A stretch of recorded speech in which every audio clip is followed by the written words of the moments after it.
Um planejamento sucessório, eu vejo que ele nunca é simplesmente técnico e nunca é feito, sim, de uma hora para outra. Mas as coisas, elas têm que começar a acontecer. E algumas coisas, elas precisam acontecer antes, para a gente aproveitar momentos em que ainda é fácil fazer, ainda é simples fazer e ainda é barato fazer. Anderson, como já amplamente divulgado, aí a gente já tem clientes que há mais de 20 anos também, A gente está aqui para ajudar eles a acumular mais patrimônio. Todo mundo se importa com aquele pouquinho a mais aí no final do mês, no final do ano. Mas acontecem situações que, por falta de planejamento, provavelmente da ausência das pessoas, né, quando elas falecem, aquele pouquinho a mais que a gente tenta ganhar todo ano vira uma baita mordida em custos, em cargos, impostos, e quando a gente prezou ao longo da vida inteira por construir um patrimônio maior, no momento da sucessão, vai um pedaço pro leão, pro governo. Exatamente, Ezequiel. Na verdade, essa busca que a gente faz e que é muito saudável e salutar por aumentar a rentabilidade, diminuir risco, isso às vezes acaba sendo até menor, né? Quando a gente compara com o que a gente pode fazer quando a gente se preocupa um pouquinho mais com a sucessão patrimonial, né? Com o planejamento e organização do patrimônio, fazendo com que de uma forma mais simples e mais barata a gente consiga transmitir esse patrimônio ao longo das gerações. Literalmente, quando a gente vê, já foi, né? E aí, ninguém gosta muito de falar nesse assunto, mas existem formas de organizar. Eu acho que primeiro, assim, que tipo de custo, magnitude de quanto que a gente está falando? Quando a gente fala em investimentos, é ali o lado da carteira de investimentos, aplicações financeiras. Mas quando a gente fala do patrimônio, já entra o próprio imóvel da pessoa, desde o carro, outros ativos que ela venha a ter, uma empresa e tudo mais. A gente está falando uma taxa significativa diante do todo, né? O que o planejamento sucessório pode evitar de custo um movimento como esse? Quando a gente vai conversar sobre alíquotas, não existe um número mágico, né, uma alíquota. Mas a gente pode falar e tentar somar isso conhecendo os diversos tipos de impostos e custos que a gente vai ter. O mais famoso deles é o ITCMD, que é o Imposto de Transferência sobre Doações ou Causa-Mortes, que traz um ponto importante. A gente teve algumas modificações recentemente sobre ele, mas que a gente pode falar mais adiante. Então, ali vai girar algo em torno de 3 a 8%. Depois disso, tu diz porque varia de cada estado. A 8% o custo no movimento de transição só de transferência de bens só no... Exato, exatamente. Então, hoje a alíquota teto do ITCMD definida pelo Senado, pelo STF, então é de 8%. Existem projetos aí e há uma pressão política bastante grande para que essa alíquota seja dobrada, né? Então, sim, nosso governo está toda hora querendo, de uma forma ou outra, arrecadar mais impostos. Já está há muito tempo aí esse teto de 8 e a gente imagina que assim que possível eles vão querer cobrar algo a mais, né? Exatamente, até porque esse é um tributo estadual e com essa nova reforma tributária que já aconteceu e que ela vai paulatinamente sendo implementada a partir de agora, a gente vai ter os estados tendo uma receita menor. Então eles vão ter que buscar outros tipos de tributação ou aumento de alíquotas que eles ainda têm. Estados totalmente endividados, talvez uma das únicas alternativas para ter uma arrecadação maior é aumentando o imposto de sucessão, né? Exato, que é a forma mais simples, né? Mas o custo não para por aí, né? Não, exato. Custo, então, a gente tem o ITCMD, que hoje então gira, por enquanto, em torno de 3 a 8%. Depois a gente pode ser, em caso de imóveis, o ITBI, e depois tem os custos de cartório, custos judiciais, quando, dependendo da situação da sucessão, ela pode ser feita judicialmente, né? Então tem custos judiciais, aí o custo do advogado. Então, assim, sendo otimista, é provável que a gente tenha aí um custo entre 12% e 15%. Isso antes de qualquer alteração. Se esse TCMD sair de 8 para 16, então os 15 virou 23. Exatamente. Aí a gente já tem um aumento ainda bem mais substancial no imposto sucessório.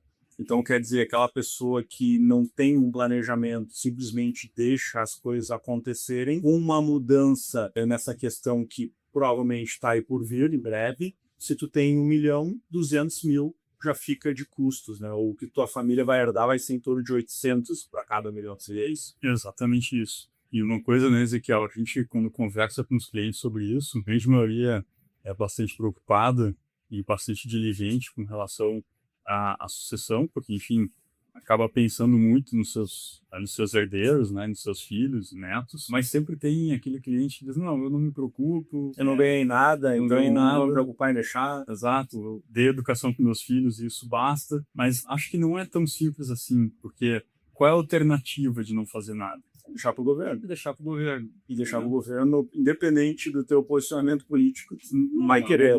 É uma doente, não é uma boa. Então, assim, entre deixar para a família e deixar para o governo, por mais que tu não esteja preocupado com isso, eu acho que é sempre mais interessante deixar para a família. Olha, eu te digo que se for o caso, que se organize para deixar para uma instituição de caridade, alguma coisa assim.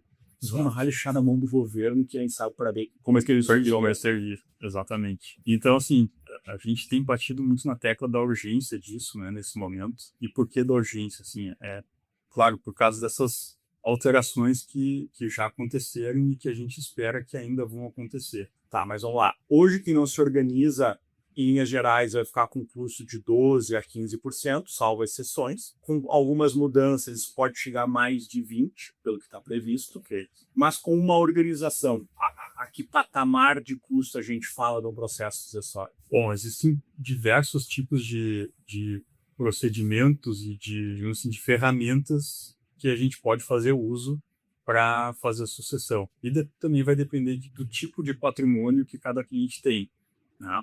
O famoso cada caso é um caso. Cada caso é um caso, exatamente. A gente precisa estudar para fazer uma proposição, para entender qual equipe multidisciplinar precisa precisa se envolver nesse caso para poder atuar e fornecer essa solução para o cliente. Tá, mas vamos chegar num número, assim. Vamos dizer que facilitar as coisas. O cara tem só dinheiro, por mais que seja lá 5 milhões de reais. Dá para ser zero esse custo? A sucessão pode ter custo zero, exatamente. A gente consegue fazer isso. Depende da organização. Depende da organização. Então, uma das decisões que foi super importante foi a pacificação de um assunto que já vinha sendo discutido há bastante tempo no judiciário brasileiro. Que é a previdência privada. Previdência privada, exatamente. Então, os estados tentavam cobrar ITCMD sobre fundos de previdência privada no momento da morte, da sucessão, e, enfim, os herdeiros acabavam se defendendo na justiça, alegando que isso tinha um caráter securitário e que não caberia tributação sobre isso. Havia uma jurisprudência, eles conseguiam recorrer, mas sempre tinha essa briga. Exatamente. E a pacificação é definir de uma vez por todas. Por hora está definido pelo STF de que não há cobrança de TCMD sobre planos de previdência privada, sejam eles VGBL ou PGBL. Então, é claro que a gente não pode ter um cliente que com 80 anos, vai lá e resgata todos os seus investimentos, põe tudo em previdência, 3 dias depois, exato, passa dessa para melhor. Então, a coisa ela tem que ser construída ao longo do tempo, né? Ela tem que ser, os investimentos eles têm que ter na constituição deles sendo construídos com caráter de previdência, de fato, e não só no ano. Então, quanto antes o investidor começar a fazer essas aplicações, até porque teve uma outra mudança que foi super importante também, e essa nos prejudicou um pouco, né, para os investidores, é a questão do IOF. Ah, sim, só vai poder colocar sem um custo adicional 600 mil por ano. Exatamente. Então, antes a gente podia colocar qualquer valor, mas agora, se a gente colocar valores acima de 600 mil, a gente vai ter uma alíquota, uma incidência de uma alíquota de IOF de 5% sobre o valor que exceder esses 600 mil. Então, aquela pessoa que, quando tu falou ali com 80 anos, ou provavelmente o pai de alguém, né, que tem 80 anos, essa pessoa vai até por ela, ou a pessoa vai colocar todo o patrimônio em previdência, estaria agindo de má fé e talvez isso não funcionasse para o objetivo que a gente planeja, né, utilizar, mas também o IOF já daria uma brecada ali, gerando um custo alto, né? Exato. Por isso que a gente fala de planejamento, não querer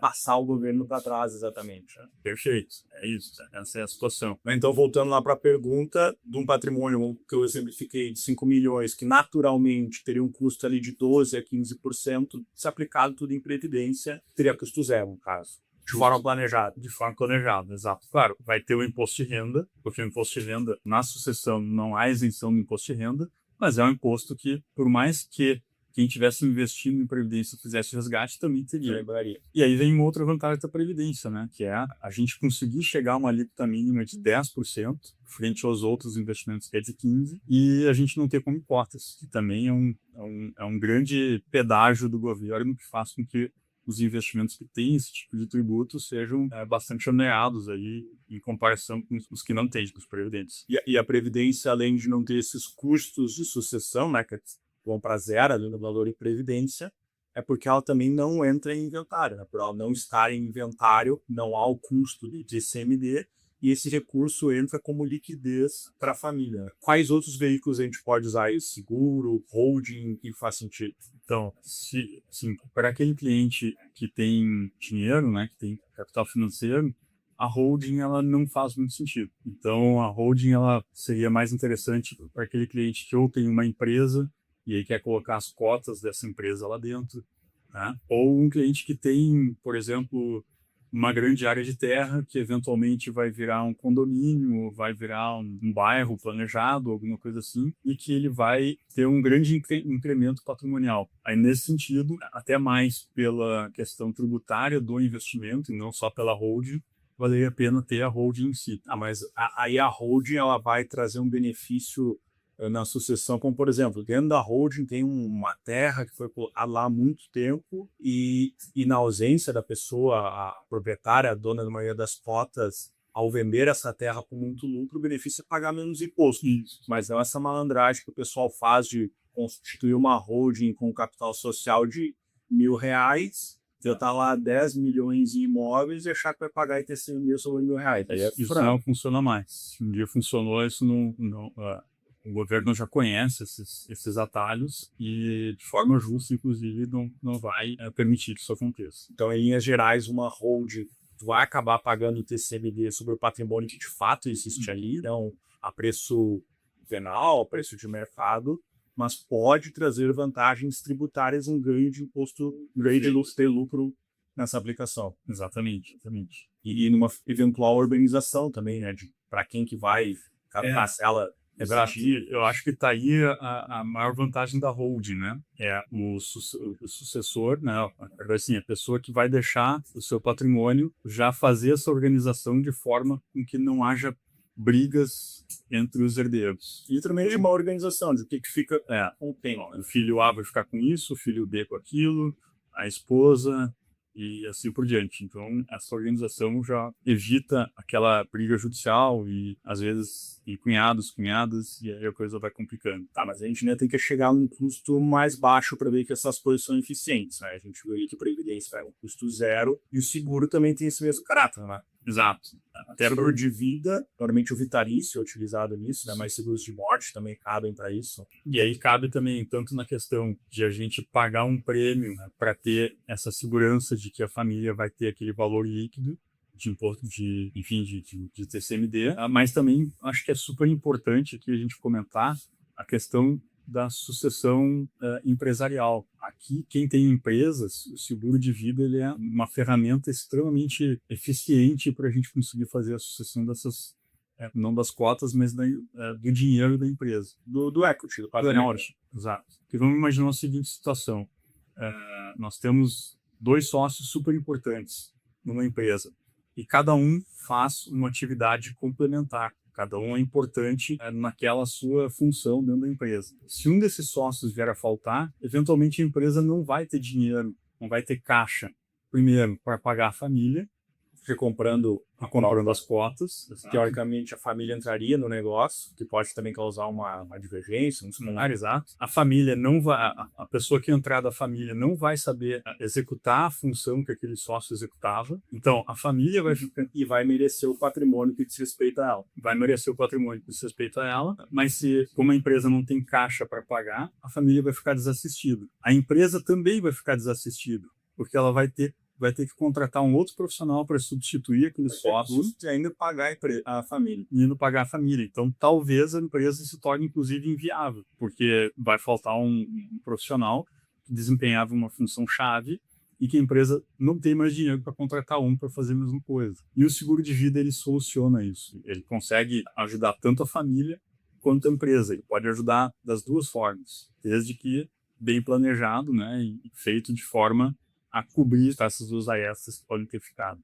E, de novo, aí tem que ter uma organização, né? Primeiro, em selecionar um bom seguro de vida, saber quem está por trás disso. Normalmente aquele seguro de vida que tu pega a folhinha e risca que tu tem as doenças. Não, não, não, não, não, não, não. É o mais fácil de contratar, é o mais difícil de receber depois, né? E a pessoa, sem estar aqui para ajudar a cobrar, é o pior. Então, é muito importante isso. Depois, toda uma organização contratual, né? Com respeito à empresa, né?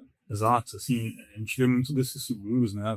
Umas 2 vezes por ano a gente recebe, né, clientes aí que acabam chegando com uma experiência ruim de seguro. Eu acho que no Brasil como um todo a gente tem, né, uma má fama de seguros por justamente muitos que não foram pagos, foram, no caso, mal contratados, Sim, são e aí depois as consequências foram ruins, né? seguros genéricos, né, que não têm uma personalização e que acabam sendo glosados, né, pela seguradora, de uma forma ou de outra. Então, isso é super importante, primeiro, fazer de uma forma que seja muito sob medida e depois com uma seguradora idônea, ali, uma seguradora que não tenha esse histórico de não pagamento.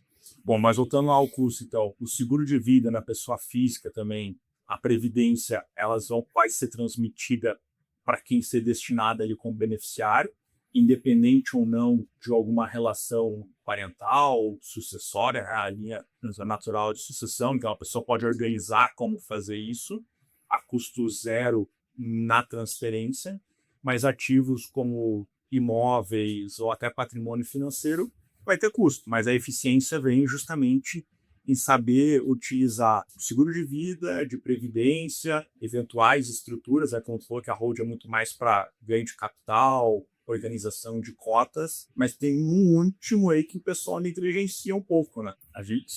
Na verdade, a gente pode falar de mais, acho que 2 ferramentas aqui que a gente pode conversar. Uma delas é a doação em vida, não sei se é essa que você está pensando. Acho também o regime de casamento. Né? O regime de casamento. O pessoal entende o regime de casamento muito mais pensando em separação, muitas vezes, mas esquece que em morte a coisa é bem diferente. É bem diferente. Então, por exemplo, voltando então ao regime de casamento, e aí a gente pode associar isso com outra ferramenta ainda, que é o testamento. Pouco se fala disso sobre testamento, é uma ferramenta que pode baratear bastante a sucessão, mas no testamento a gente consegue organizar, e dependendo do tipo de regime de casamento, juntando as duas coisas agora, a gente consegue fazer com que um bem possa ser transmitido apenas uma vez e não duas, não passar por 2 fases. Vamos explicar isso. Digamos que existe um casal que seja unido com um regime de separação total de bens. Então, no caso de separação em casamento, cada um entra com o que sai com, ou melhor, sai com o que entrou. Sai com o que entrou. Os bens são separados, as declarações de imposto de renda são separadas, enfim. E quando há o falecimento do marido, por exemplo, ele só tiver um filho, né? 50% do patrimônio dele vai para a esposa e 50% do patrimônio dele vai para um filho. Se ele tiver feito um documento de doação, ele consegue doar 25% do que ia para a esposa diretamente para o filho. Então, o filho acaba ganhando 75%, recebendo 75% e a esposa apenas 25%. Quando a esposa falecer, ela não vai ter esses 25% que passaram direto para o filho, não vão sofrer TCMD novamente. Então, essa é mais uma economia que a gente consegue organizar com o testamento, né? Uma questão num caso de regime de separação total de bens. Na prática, no patrimônio como um todo, metade tu pode, via testamento e doação, destinar para quem tu quiser, que a outra metade necessariamente vai para a linha sucessória familiar. Isso, porque eu não expliquei isso, né? Na verdade, o teu patrimônio tem a parte disponível e a parte obrigatória. E essa parte disponível que eu doaria integralmente para o sucessor final, né, que é a acabação do filho. Mas então, se a gente for falar aí de previdência, seguro de vida, testamento, regime de casamento, doação, será que a gente consegue reduzir lá de uns 12% a 15%, que seria um custo de transmissão, para algo ficar numa faixa de 2 a 4%, quem sabe? Eu acho que dependendo da estrutura patrimonial, é bem plausível que sim. Tem que ver caso a caso. Tem que ver caso a caso. E, inclusive, tem mais um fator ainda, mais uma ferramenta, que é a doação em vida. Porque essa última, assim, em 2023, a gente teve uma alteração na legislação do TCMD que obrigou com que os estados fizessem uma alíquota progressiva de TCMD. Então, ela tem o teto de 8%, só que eles não definem qual é o mínimo. Mas as doações em vida, elas sempre são cobradas em cima de uma alíquota menor do que após a morte. Então, se a gente tiver um bem, a gente pode fazer uma doação em vida. Se for um bem imóvel, por exemplo, a gente pode fazer com reversibilidade, que é super importante. Pode fazer com cláusulas de usufruto, né? Então, o pai ou a mãe, eles podem usar o imóvel até quando quiserem, e só depois da morte, esse imóvel vai ser transferido efetivamente.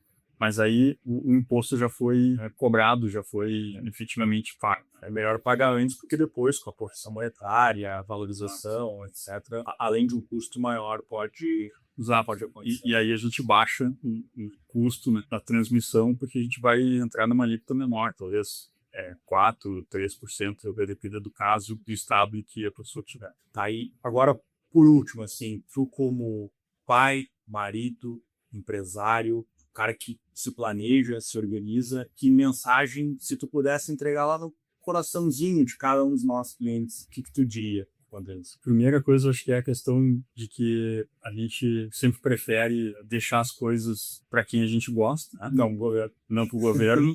Então, essa é a primeira questão. Um outro ponto importante, eu acho que, claro, tem a questão técnica, né? Nunca vai ser uma ferramenta que vai ser a solução, panaceia para tudo. Algo personalizado, estudado, que vai servir para aquele ambiente familiar, para aquele ambiente, para aquele tipo, para aquela estrutura patrimonial, mas também sempre tem a questão não só do patrimônio financeiro, existe um legado da pessoa, que aí a gente envolve em outras questões, envolve a questão filosófica, envolve ensinamentos, envolve tudo isso, que eu acho que é uma construção que acontece ao longo dos anos. Um planejamento sucessório, eu vejo que ele nunca é simplesmente técnico e nunca é feito, sim, de uma hora para outra. Mas as coisas, elas têm que começar a acontecer. E algumas coisas, elas precisam acontecer antes, para a gente aproveitar momentos em que ainda é fácil fazer, ainda é simples fazer e ainda é barato fazer. Então, o que eu diria como mensagem final? Comecem o mais breve possível. Talvez pelo lado mais fácil. Pelo lado mais fácil, exatamente. Pelo lado que a gente consegue ainda aproveitar um ambiente tributário favorável, né? Porque as coisas tendem, como tu bem falaste no começo, as coisas tendem a ficar mais caras, mais burocráticas, com mais travas, né?